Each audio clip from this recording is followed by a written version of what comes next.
Now, what would you do if you saw someone in the street dressed entirely in black, with silver jewellery, studs, tattoos, shaven head even? Well, some alternative dressers say that they suffer abuse simply because of the way that they look. Today, hundreds are expected at a march in Plymouth in remembrance of Sophie Lancaster. She was kicked to death by a gang in Lancashire in August 2007, simply because of the way that she dressed. Two of the march organisers, Doka and Luca Gordon, are in the studio with me now. Thank you so much for coming in this morning. It's good to meet you. That's all right, yeah. Thanks for having us. It's good to be here. First of all, perhaps you could describe the way that you're dressed this morning. Perhaps, Luca, we could start with you. The moment I'm wearing my trench coat, it's only recently been repaired. I actually had quite a bit of a hole in it until last night. A black leather trench coat. Yeah, black leather trench coat. I'm also wearing some grey charcoaly jeans at the moment, black shoes, and top that says Master of Nothing. It's one of my personal favourites. No makeup, though? No, I personally don't like wearing makeup. It just feels heavy on my face. I don't like it. It's not used to it. And Doka, you're quite distinctive as well. I tend to try and keep as individual as possible, just for the hell of it.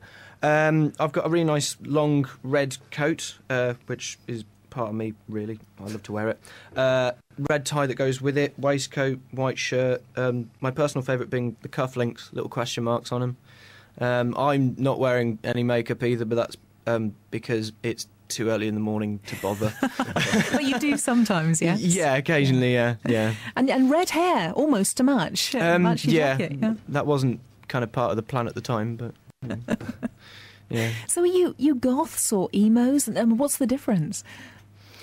Oh, here we go.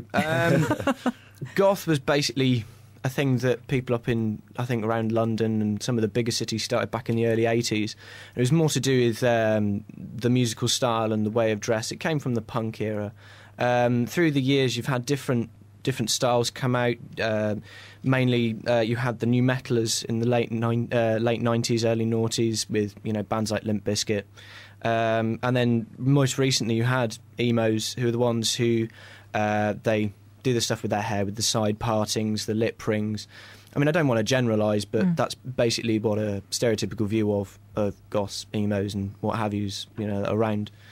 So, Luca, do you hate it when people say, "What are you?" Oh, I actually really do. I mean, people have called me emo when I was walking down the street before. And you're not? No, I consider myself to be as individual as I can, but if need be, I probably could be classed leaning towards a goth. Mainly because of my trench coat. It's interesting, isn't it, that people feel that they need to put you perhaps in a box, in a category, yes? It is. It's like they're trying to create a normality for themselves and pushing us further away from society. Is there a lot of ignorance in youth subcultures, do you think? It's not as bad as it used to be. I remember from a few years back, hearing stories about my friends down Union Street in Plymouth having, two senses knocked out of them. But just going to show that that what happened to Sophie Lancaster 2 years ago just goes to show how still bad things can happen. I mean, it's a shame that it had to be that bad for the law to take effect. Really, it's a shame. Why do you feel the need to dress differently? Do you want to stand out from the crowd?